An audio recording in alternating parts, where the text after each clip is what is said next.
You are scrolling through your phone, surrounded by people, messages arriving every few minutes, and yet you feel like the last human being on Earth. Not lonely in the way people mean when they say they need company. Lonely in the way someone feels when they have been exiled from a world that no longer exists. If you've ever felt that modern life is somehow wrong at a structural level, that something essential has been stripped away and replaced with noise and speed and surfaces, you are not broken. You are experiencing what the Druids carried, the knowledge that the sacred has been forgotten, and you are one of the few who still remembers. Welcome to Power and Myth. This is not another video about INFJ overwhelm or social exhaustion. This is about something older and stranger. This is about why you feel modernities disconnect so profoundly that it sometimes feels like grief, and why that grief is not a flaw in your wiring but a sign that you are perceiving something true. Let me begin with what most people miss. The INFJ struggle with modern life is not about being too sensitive for a harsh world. It is about being wired for depth in an age designed for speed. You were built for ritual, and you live in a world that has replaced ritual with productivity. You were built for silence, and you live in a world that mistakes noise for aliveness. You were built to perceive patterns and meaning, and you live in a world that fragments everything into isolated moments and tells you connection is whatever can be mediated through a screen. The Druid felt the trees as living beings. You feel meaning as a living thing, and modernity has killed it in favour of something it calls efficiency. Here is the first thing you need to understand. The Druids were not mystics in the way that word is used now, implying something vague and detached from reality. They were the ones who maintained the relationship between the human community and the natural world. They read the seasons. They remembered the stories. They held the knowledge that kept people oriented towards something larger than their own immediate needs. When you walk into a corporate office and feel something inside you recoil, when you sit through a conversation about quarterly targets and feel like you are suffocating, when you look at a city skyline and feel inexplicably sad, you are not rejecting success or productivity. You are experiencing what happens when the Druid is forced to live as though the sacred does not exist. The second thing you need to understand is this. Modernity is not neutral. It is not simply the inevitable march of progress. It is a specific set of choices about what matters, and those choices are directly opposed to how you are wired. Modernity says faster is better. You know that depth requires time. Modernity says measurable outcomes are what count. You know that the most important things cannot be measured.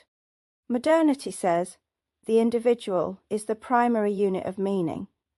You know that meaning only exists in relationship, in pattern, in the web that connects everything to everything else. You are not failing to adapt. You are perceiving the cost of what has been lost. And that cost is immense. This is why you feel the ache so acutely when you are surrounded by people who seem perfectly content with surfaces. They are not content. They have simply learned not to ask the questions you cannot stop asking. What is this for? What does it mean? Why does it feel like we are all participating in something fundamentally empty? These are not the questions of someone who is depressed or pessimistic. These are the questions of the seer who perceives what others have learned to ignore. The emperor has no clothes, and you are the one standing in the crowd unable to pretend otherwise. Let me take you deeper into what this actually feels like, because naming it with precision is how recognition becomes power. You are at a party. Everyone is talking about things, plans, purchases, gossip, updates. The conversation moves quickly, skimming from topic to topic, and you are trying to participate, trying to find your way into the rhythm of it. And beneath it all, you feel like you are watching from a great distance, not because you are judging these people, but because you are hungry for something they are not even looking for. You want to talk about what it all means. You want to sit in silence and feel the weight of existence. You want ritual, not routine, and there is no space for that here. So you perform. You mirror. You translate yourself into something the room can receive, and afterwards you go home and feel like you have been holding your breath for hours. This is the Druid in exile. not cast out violently, but simply existing in a world that has moved on from what you know matters. The Druids were the bridge between the human and the more than human. You are wired for that bridging work. But modernity has shut down one side of the bridge entirely. There is no more than human anymore. There is only the individual, the market, and the screen. Everything else has been reframed as superstition, sentimentality, and inefficiency. And you walk through your days feeling cut off from something essential, because you have. Jung understood this. He wrote about the loss of the numinous in modern life, the way rationalism and industrialization stripped the world of its sacred dimension. And he understood that certain people feel this loss more acutely than others, not because they are weaker, but because they are wired to perceive what he called the collective unconscious, the deep patterns and archetypes that connect human experience across time. You are one of those people. When you feel grief looking at a clear-cut forest, you are not just mourning trees, you are mourning the rupture of the relationship. When you feel despair scrolling through social media, you are not just tired of content, you are starving for meaning in a system designed to replace meaning with engagement metrics. Here is the shadow side that most people will not tell you. The Druid's lament can become the Druid's trap. You can become so identified with your sensitivity to modernity's failures that you use it as a reason to withdraw entirely. You can tell yourself that the world is too broken, too shallow, too fast, and therefore there is no point in trying to find your place within it. This is the hermit turning away not from wisdom, but from life itself. And while solitude is necessary, exile that hardens into bitterness is not the same as sacred withdrawal. The Druid did not abandon the village. The Druid served it even when the village no longer understood what the Druid was for. So here is what you must hold in tension. Yes, modernity is structured in ways that are hostile to how you are wired, and yes, you will always feel the disconnect more sharply than others, but your sensitivity to the disconnect is also your gift. You see what is missing, and because you see it, you can create small spaces where it still exists. You can move slowly in a fast world. You can ask deep questions in shallow conversations. You can insist on meaning when everyone else is content with distraction. You are not required to fix modernity, but you are capable of holding a different way of being within it. And that matters more than you realize. The Druids were not trying to stop the seasons from changing. They were helping people live in the right relationship with the change. You cannot stop modernity, but you can refuse to let it dictate what you value, how you spend your attention, and what you will and will not participate in. This is not about opting out, it is about staying present whilst refusing to abandon what you know to be true. The sacred still exists. It simply does not announce itself anymore. It requires someone to notice it, and you are the one who notices. Here is where it all connects. The reason you feel modernity's disconnect so deeply is not because you are nostalgic for a past that never existed.